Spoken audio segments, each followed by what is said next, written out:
Electrolysis on dilute sulphuric acid. At negative electrode, hydrogen gas produced, and the anode, which is positive, giving oxygen colorless gas. So what's happened? You can refer to your book page 11. The setup is called Hoffman multimeter, and at the bottom you have potassium and any gas produced trapped in the tap, and the glass apparatus filled with dilute sulphuric acid. For the sulphuric acid, it ionizes to give hydrogen ion and sulfate negative anion. And now it is not in case of molten. It is a case of dilute sulphuric acid, and it has water. The water molecules ionize, slightly ionize, forming hydrogen ion and hydroxide ion. According to the equation on page 8. Sulphuric acid in presence of water form 2H plus and sulfate ion, and the water molecule self-ionization form hydrogen ion and hydroxide ion. So in the sulphuric acid, dilute sulphuric acid, there is a cation hydrogen ion and negative ions, sulfate and hydroxide. And when you look at the ECS, electrochemical series, for anion, on the top, it is a stronger reducing agent. And for the cation, at the bottom, it is stronger oxidizing agent, which is having higher ability to accept electrons. So look back to the sulphuric acid.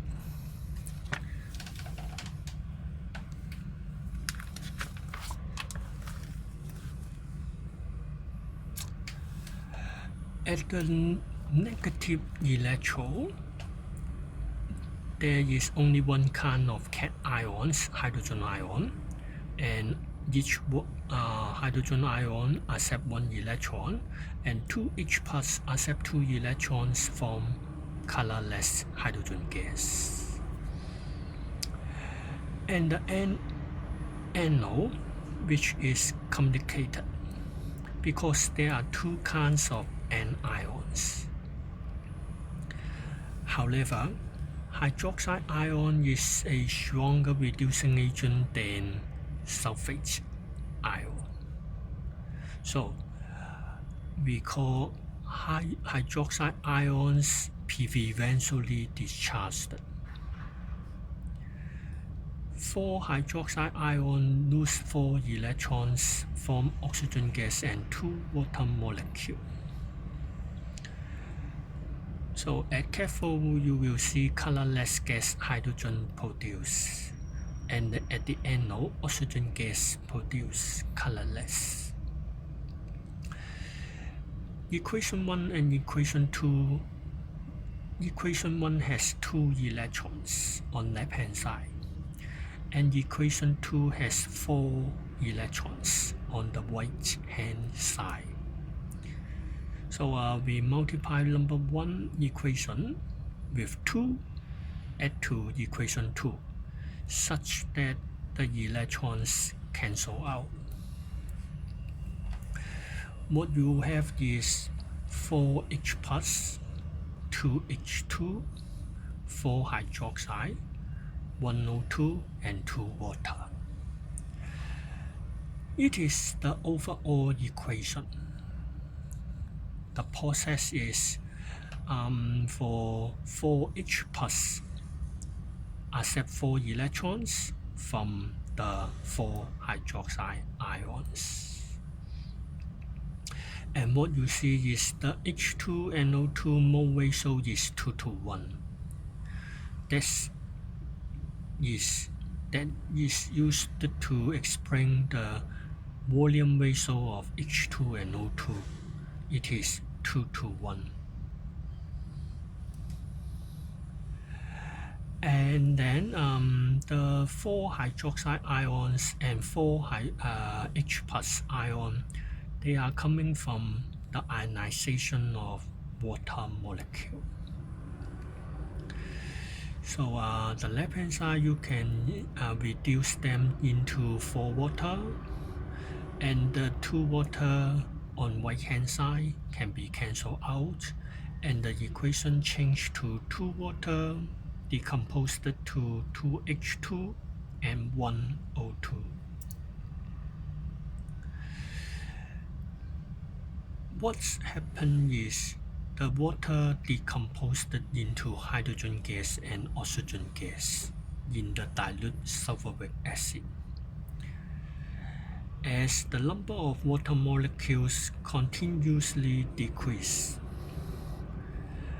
but the sulphuric acid is not changed and keep constant.